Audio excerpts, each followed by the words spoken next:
जय हिंद दोस्तों। चलिए दोस्तों, बात करते हैं इस क्वेश्चन के बारे में। इस क्वेश्चन में क्या कहा गया है कि the angle of elevation of the top of a tower at a point on the ground is 30 degree on the walking 24 metre towards the tower. The angle of elevation become 60। Find the height of the tower. मतलब examiner ने क्या कहा कि भाई एक tower है ये, और उसकी तरफ ना कोई चलता हुआ आ रहा है, कोई ऑब्जेक्ट चलता हुआ आ रहा है, और जैसे चलता हुआ आ रहा है तो जैसे ही 24 मीटर वो चलता है उसके बाद उसका एंगल चेंज हो जाता है। तो बहुत सारे बच्चों को ना यहीं पे प्रॉब्लम आती है कि सर कभी कभी ना एंगलों को पुट करने में दिक्कत होती है, क्योंकि फिगर तो बन गई बट एंगल कैसे पुट करें। तो ये बात ध्यान रखना, जिसको नहीं समझ में आया ये ध्यान रखना कि जितना बड़ा एंगल होगा वो ऑब्जेक्ट के उतने पास होगा, और जितना छोटा एंगल होगा वो ऑब्जेक्ट के उतने ही दूर होगा। यानी कि ये वाला जिस पॉइंट के बाद जो यहाँ पर जब पर्सन आ जाएगा तो इसका मतलब क्या होगा, ये ऑब्जेक्ट के पास होगा, तो ये वाला एंगल मेरा 60 डिग्री की होगा और ये वाला मेरे पास 30 डिग्री होगा। अब जरा इसमें एक चीज और देखिए, ये देखिए ये वाली साइड और अगर ये वाली साइड, क्योंकि मुझे पता है ये वाला एंगल मेरे पास है, अगर मैं इस ट्रायंगल की बात करूं, इस वाले ट्रायंगल की बात करूं, इस वाले ट्रायंगल की, तो ये मुझे पता है कि ये मेरे पास 60 है, तो ये मेरे पास इस ट्रायंगल में परपेंडिकुलर हो जाएगा और ये मेरे पास में क्या हो जाएगा, आपका बेस हो जाएगा। तो यानी कि अगर इसको मैं एच मानूं और इसको मगर एक्स मानूं एक मिनट के लिए, तो ये एच अपोन में क्या होगा मेरा एक्स, ये इजकल टू कितना हो जाएगा आपका 10 60 डिग्री। तो एच अपोन में जो एक्स होगा वो बराबर होगा मेरा √3/1।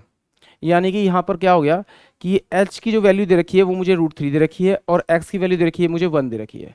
इसका मतलब है कि मैं इसे एक्स की जगह यहाँ पर लिख सकता हूँ 1, और इस एच की जगह मैं लिख सकता हूँ √3, ये मुझे दे रखी है। अब मुझे पता है कि जब मैं पाइथागोरस थ्योरम यूज़ करूंगा, तो ये पाइथागोरस थ्योरम यूज़ करूंगा तो ये मेरे पास हाइपोटेन्यूज होगी, तो ये कितनी आ जाएगी मेरे पास में 2। इस ट्राइंगल के अंदर एक बात हो रहा है कि ये 60 है तो ये मेरा फिक्स होता है, ये क्या होता है आपका 90 डिग्री, ये 90 डिग्री है तो ये मेरा कितना होगा 30 डिग्री। ओके। अब एग्जामिनर ने क्या कहा मुझे, इसको रब कर देते हैं।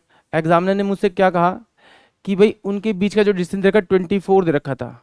एक बार देखते हैं इसको, यहाँ पर अगर देखिए ये मेरे पास 60 है तो ये पूरा कितना होगा मेरे पास 180 स्ट्रेट लाइन एंगल है, तो 180 में से अगर 60 माइनस करूंगा तो कितना आएगा 120 हो जाएगा। ये क्या हो जाएगा आपका 120 हो जाएगा। अब जब 120 हो गया तो ये 30 है, ये 120 150, तो ये वाला एंगल कितना होगा मेरा, ये भी 30 डिग्री का होगा।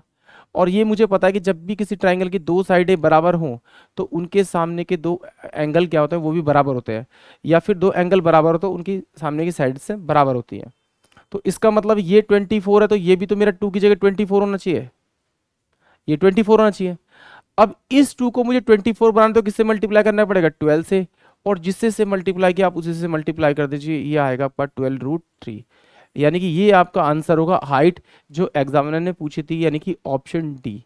एक बार और देखते हैं इसे लॉन्ग से, शायद हो सकता है किसी बच्चे को समझ में ना आया हो कि ये हुआ कैसे है। तो देखिए सिंपल सी बात है, ये वाली साइड आपको दे रखी थी, ये क्या था मेरे पास में हाइट मैंने मानी है। ये कितना था पहले आपका, ये एक्स था, इसको एक्स ले लिया, तो बराबर में क्या होगा मेरे पास एंगल दे रखा था 10 60 डिग्री एंगल की वैल्यू। तो एच अपोन में एक्स जो होगा वो मेरे पास में वो क्या हो जाएगा √3/1। क्रॉस कर दिया इसको, तो मेरे पास क्या आएगा एक्स √3 इजकल टू में एच, तो एक्स इजकल टू में क्या होगा एच बाय में √3। हमने क्या किया, इसे पहले ही एक्स को अलग कर लिया, एक्स की वैल्यू निकाल ली, क्योंकि मुझे सबको एच में कन्वर्ट करना है, क्योंकि मुझे इसकी हाइट फाइंड करनी है, ये वाली हाइट फाइंड करनी है। तो सेकंड मैंने फिर ट्राइंगल लिया, फिर मैंने ट्राइंगल को क्या यूज किया, मैंने पूरे ट्राइंगल को यूज किया, किसको, इस वाले को, इस पूरे ट्राइंगल को मैंने क्या किया यूज किया इस पूरे को। जैसे ही मैंने इसको यूज किया तो मुझे पता लग गया कि भाई अब क्या होगा मेरे पास में एच अपोन में एक्स प्लस का 24, क्योंकि अब इसका बेस ये हो गया पूरा, इजकल टू में कितना होगा 10, और एंगल कितना दे रखा है मुझे 30 है इस पूरे के लिए 30 डिग्री। तो एच अपोन में क्या हो जाएगा एक्स प्लस का 24 हो जाएगा, और ये बराबर कितना होगा 1/√3। ये इसकी वैल्यू होती है 1030 की। क्रॉस मल्टीप्लाई करेंगे इसको तो ये मेरे पास जाएगा एक्स और प्लस का 24 हो जाएगा, बराबर में कितना हो जाएगा ये √3 और एच हो जाएगा।